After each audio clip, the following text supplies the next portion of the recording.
Hi there guys, today we're going to be talking about cracking, a very important part of organic and carbon chemistry. Before we get into cracking, it's important for us to understand the fractional distillation process. And before we get into the fractional distillation process, we need to know what hydrocarbons are.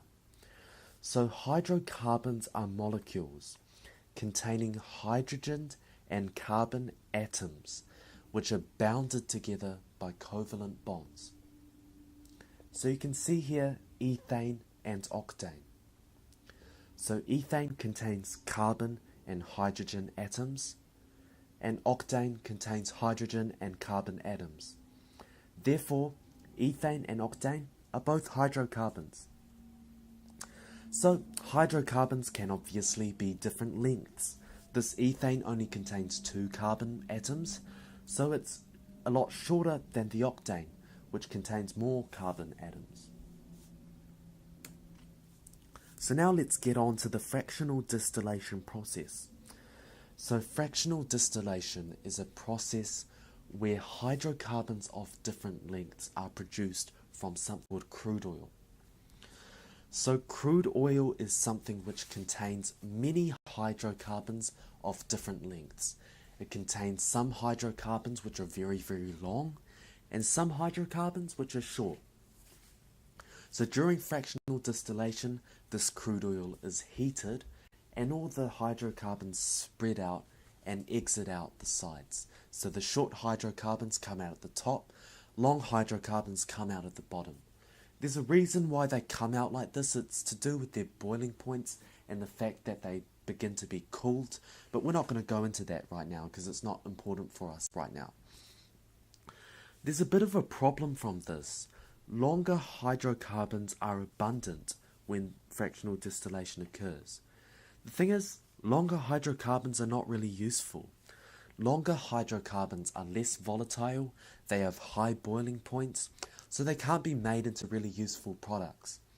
On the other hand, shorter hydrocarbons are useful. Shorter hydrocarbons are more volatile, they have lower boiling points, they flow more easily, and can be made into useful products like plastics and fuels. Therefore, we want shorter hydrocarbons. There's a demand for short hydrocarbons, not long hydrocarbons. So is there a way to get short hydrocarbons from long hydrocarbons? And there is. It's called cracking. Cracking is a process where long chains of alkanes are broken down into one alkane and one alkene. So long alkane broken down into one alkane, single bonds, and one alkene, which contains one double bond and single bonds. So you can see here in this example, we have this long hydrocarbon, which contains 1, 2, 3, 4, 5, 6, 7 carbon atoms. So it's heptane, and it's broken down into one alkene, which is ethene, and one alkane, which contains 1, 2, 3, 4, 5, which is pentane. So the pentane and ethene, they're both shorter than the long hydrocarbon. So we can use these products for useful things, which I'll discuss later. So here's the equation. You can see here that there are 7 carbon atoms on the left, and on the right there are 5 carbon atoms and 2 carbon atoms. 5 plus 2 is 7, so there's the same number of carbon atoms on the right as there are on the left. In order for this reaction to occur, heat and a catalyst is required. There is no set way of cracking.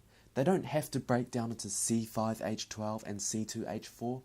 For C7H16, they can also break down into different numbers of carbons. So they don't have to break down in this particular manner. So what are the uses of the products created by cracking? So the ethene is a polymer, and that can be made into plastics. The alkane, well, it's good for making fuels because of the fact that it ignites more easily, it flows more easily, has a low boiling point, can be made into a fuel. So now you should have a basic understanding of why cracking needs to be performed, how cracking occurs, how to write cracking equations, and the uses of the products of cracking. Thanks.